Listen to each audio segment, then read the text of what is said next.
নমস্কার, দেখছেন কলকাতা টিভি। আমি সুদীপ্ত রয়েছি আপনাদের সঙ্গে। শুরু করছি সংবাদ সারাদিন। প্রথমে যে খবরের দিকে নজর রাখতে হচ্ছে, প্রাক্তন পুরপ্রধান শঙ্কর আঢ্যকে গ্রেপ্তার করেছে ইডি। টানা 17 ঘন্টা তল্লাশির পর প্রাক্তন পুরপ্রধান শঙ্কর আঢ্যকে গ্রেপ্তার করেছে ইডি।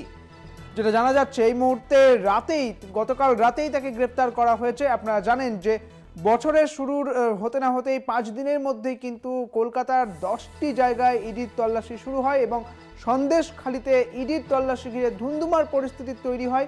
আর বনগাঁর শঙ্কর আঢ্যকে গ্রেপ্তার করেছে ইডি। টানা 17 ঘন্টা গ্রেপ্তারির পর রাত 12:32 গ্রেপ্তার করেছে শঙ্কর আঢ্যকে ইডি।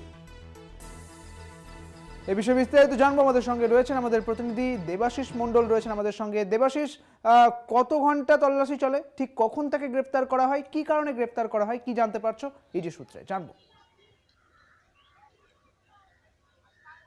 দেখো সুদীপ্ত, গতকাল সকাল 7টা থেকে বনগাঁর প্রাক্তন চেয়ারম্যান শঙ্কর আঢ্যর বাড়িতে ইডির একটা প্রতিনিধি দল আসে এবং সেখানে কিন্তু বনগাঁ শঙ্কর আঢ্যর বাড়ি সহ আরও 5 জায়গায় এই প্রতিনিধি দল হানা দেয় এবং তল্লাশি শুরু করে। এবং গতকাল সারাদিন এবং রাত 12টা 15 পর্যন্ত তাকে কিন্তু ম্যারাথন জিজ্ঞাসাবাদ করা হয় এবং পাশাপাশি তল্লাশি চালানো হয়।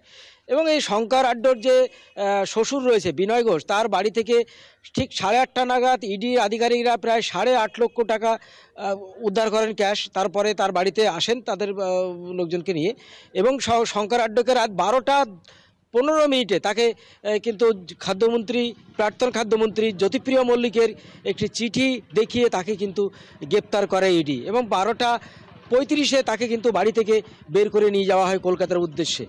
তাকে যখন বের করে নিয়ে যাওয়া হয় কলকাতার উদ্দেশ্যে, তখন কিন্তু শঙ্কর আঢ্যর ঘনিষ্ঠ কর্মী সমর্থক এবং তার পরিচিত লোকজন তারা কিন্তু ইডি আধিকারিকদেরকে যখন গাড়িতে তুলছিলেন শঙ্কর আঢ্যকে, তখন কিন্তু তাকে বিক্ষোভ দেখায় এবং তাকে একটা বিশৃঙ্খলা তৈরি হয়। তখন এই সিআরপিএফ জওয়ানরা মৃদু কিন্তু লাঠিচার্জ করে এবং তাকে কিন্তু গাড়িতে তুলে নিয়ে চলে যায়।